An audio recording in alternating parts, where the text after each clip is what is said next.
Welcome to my Everest classes. तो आइए, स्वागत है आज आपका अपने एवरेस्ट क्लासेस में। और आज बात की जाएगी कि कंडीशनल सेंटेंस क्या होता है, कंडीशनल सेंटेंस को हम किस प्रकार से बनाते हैं। तो भागना नहीं है, पूरा वीडियो देखना है और पूरा वीडियो देखने के बाद ही आप मेरे चैनल को सब्सक्राइब करें। उससे पहले आपको चैनल भी सब्सक्राइब नहीं करना है, सिर्फ पूरा वीडियो देखना है। देखने के बाद यदि आपको समझ में आए तो सब्सक्राइब और लाइक करना है, अन्यथा कोई बात नहीं। तो आइए हम आज बात करते हैं कंडीशनल होता क्या है। कंडीशनल सेंटेंस या हाइपोथेटिकल एक ही बात है। कंडीशनल या हाइपोथेटिकल एक होता है परिकल्पना, एक सोच होती है, एक सोचा जाता है, एक थॉट है। क्या है? थॉट है। ऐसा होता, काश वैसा होता, इस प्रकार के जो सेंटेंस होते हैं ना, उन्हीं को बनाने के लिए हम कंडीशनल सेंटेंस या हाइपोथेटिकल सेंटेंस का निर्माण करते हैं। तो आइए, इसे जानने से पहले कुछ इसके रूल्स दिए गए, कुछ कॉन्सेप्ट दिए गए। विद कॉन्सेप्ट इसे सीखते हैं हम। और यदि आपने इस वीडियो को पूरा देखा तो आज के बाद कभी भी भविष्य में आपको हाइपोथेटिकल सेंटेंस बनाने में कोई प्रॉब्लम नहीं होगी, ये मेरी गारंटी है आप लोगों से। तो आइए देखते हैं। जिससे आपका कोई भी सेंटेंस दिया जाए, जिससे आपका कोई भी वाक्य दिया जाए और इसमें दो क्लाउज होंगे, बढ़िया से समझना ध्यान से। कोई भी सेंटेंस दिया जाए या कोई भी वाक्य आपका दिया जाएगा, उसमें आपका क्या होगा? दो क्लाउज होंगे। तो हम बनाते कैसे? तो हमारा कॉन्सेप्ट जो दिया गया,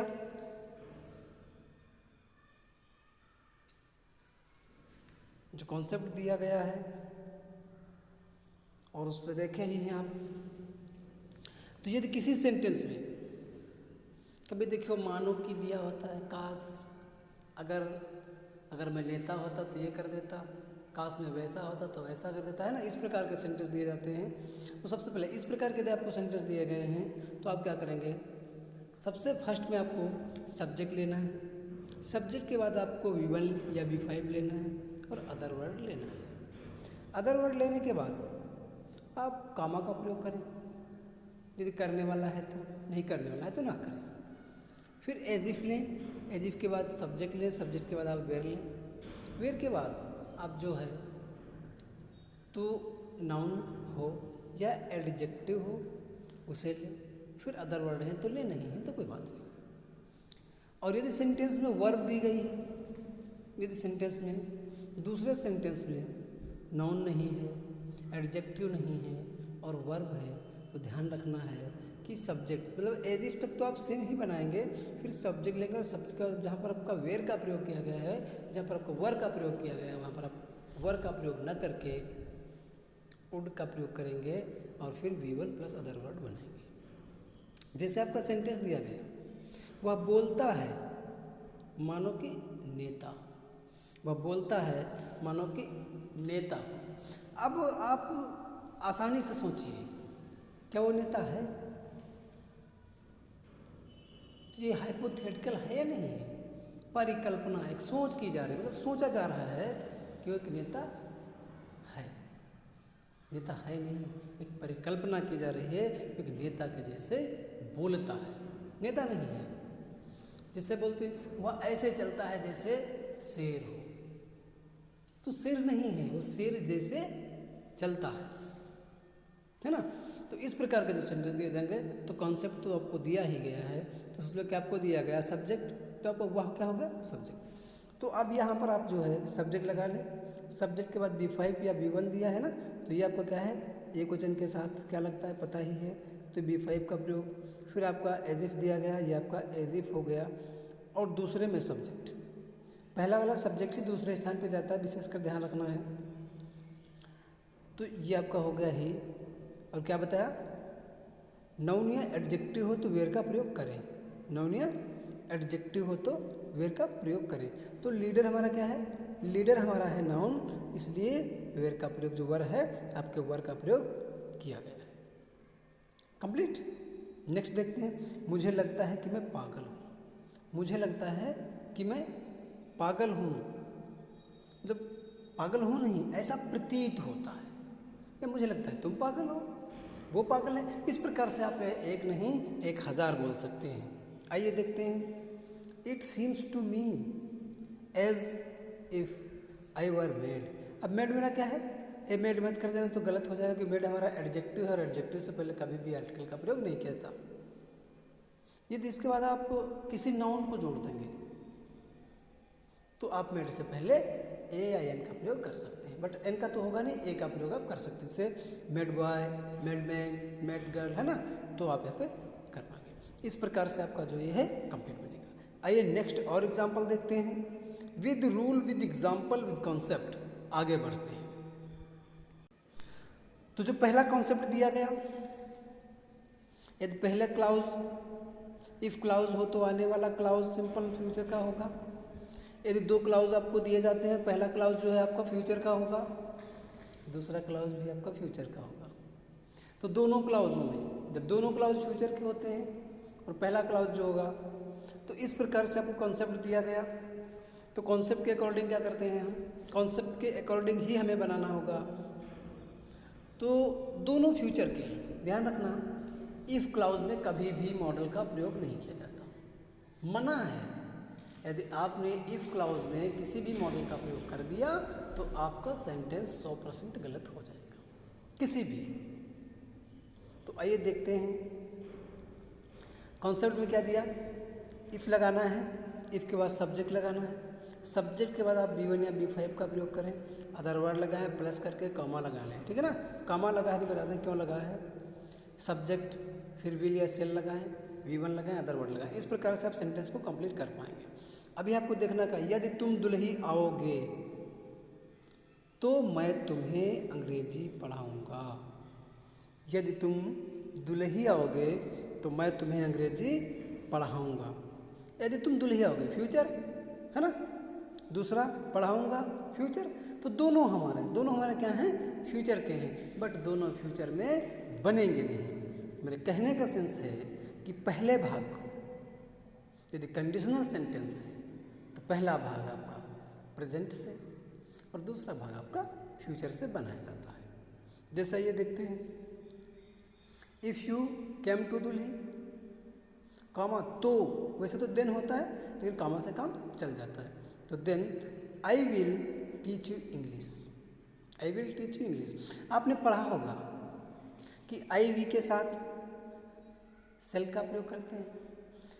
तो आपको विल और सेल मतलब जितने भी आपके मॉडल्स हैं कि विस्तृत, मतलब विल क्यों लगा, कारण क्या है कि हमें विल का प्रयोग करना पड़ा।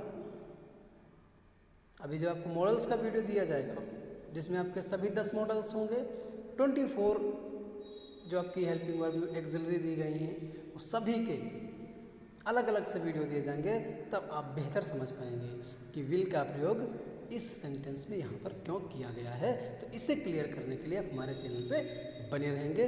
आइए और आगे देखते हैं, नेक्स्ट एग्जांपल देखते हैं। नेक्स्ट दिया गया, यदि पहला क्लाउज सिंपल पास्ट का हो तो आने वाले क्लाउज में वुड का प्रयोग किया जाएगा। यदि पहला क्लाउज, जिस क्लाउज में इफ का प्रयोग होगा, है ना, मतलब पहला वाला जो क्लाउज होगा, यदि पहला क्लाउज आपका सिंपल पास्ट टेंस का दिया है तो आने वाले क्लाउज में विल सेल का प्रयोग ना करके वुड का प्रयोग किया जाएगा। किसका? वुड का। सही से देखना है ना, हाँ सही से देखो, समझ आया, वुड का प्रयोग करना है। तो देखिए क्या करते हैं,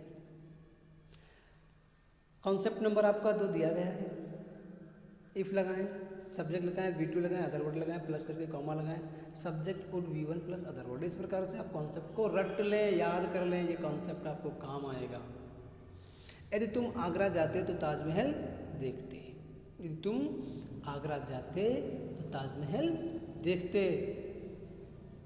if you went to Agra, comma, you would see the Taj Mahal, you would see the Taj Mahal. Okay, clear, समझ आया, ठीक है। नेक्स्ट देखते हैं। नेक्स्ट हमारा जो है तीसरा रूल दिया गया, तीसरा कॉन्सेप्ट दिया गया, यदि पहला क्लाउज परफेक्ट का हो तो आने वाले क्लाउज में वुड हैव का प्रयोग किया जाएगा। यदि पहला क्लाउज जो आपका पहला क्लाउज दिया है, यदि पहला क्लाउज आपका परफेक्ट टेंस का है तो आने वाला क्लाउज, जो क्लाउज आपका आने वाला होगा, जो क्लाउज आपका आएगा, उसमें वुड हैव का प्रयोग किया जाएगा, ध्यान रखना है। कॉन्सेप्ट इफ दिया, सब्जेक्ट है, हेड है, V3 है, अदर वर्ड है, प्लस करके कॉमा तो लगाना ही है, subject plus would have plus V3 plus other word, इस प्रकार से बनेगा जैसे आपका दिया गया। यदि तुम आगरा गए होते, फिर स्टेशन, काम समाप्त हो गया। आप आगरा नहीं गए, जो गया है वो आया है और आपसे बोल रहा है।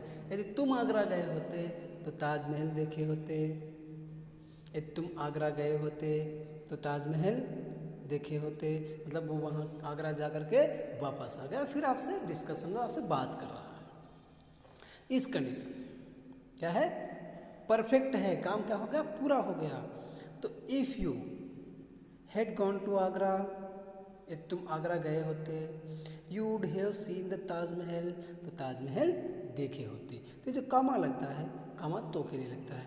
आइए नेक्स्ट और एग्जाम्पल देख लेते हैं। तो नेक्स्ट हमारा दिया है if plus subject plus were plus noun या अदर वर्ड, नाउन हो या अदर वर्ड हो। यदि नाउन और अदर वर्ड है तो पहले नाउन लगा, फिर प्लस करके अदर वर्ड लगाए, या तो अगर आपको अदर वर्ड नहीं दिए तो नाउन लगाए, नाउन नहीं दिया तो अदर वर्ड लगाए। फिर आपको कॉमा लगाना है, फिर सब्जेक्ट लगाना है, और सब्जेक्ट लगाने के बाद आपका जो है would plus V1 plus other word दिए गए। तो यदि मैं तुम्हारी जगह होता तो ऐसा नहीं कहता, जैसा आपने बोला, यदि परिकल्पना है ना, आप बोल कर आए, कंडीशनल। यदि मैं तुम्हारी जगह होता तो ऐसा नहीं कहता, जैसा आपने कहा।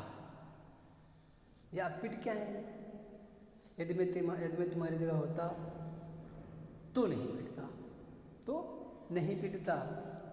तो आइए इस कंडीशन में कैसे बनाते हैं, यदि मैं तुम्हारी जगह होता तो ऐसा नहीं कहता।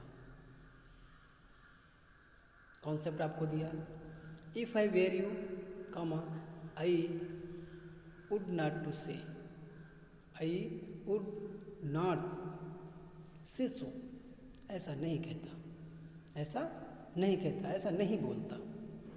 आई होप, मैं आशा करता हूँ यह जो वीडियो है आपकी समझ में आया होगा, और यदि समझ में आया है तो लाइक और सब्सक्राइब करें। यदि आप चाहते हैं कि आपका साथी भी सीखे तो शेयर करें। और मैं तो आपको यहाँ पर एक बता रहा हूँ एग्जाम्पल, आप एक नहीं 100 एग्जाम्पल बोलिए, आपको एक्सरसाइज करते रहना है। आप सेंटेंस बनाइए, मुझे कमेंट करिए। Thank you, thank you, thank you.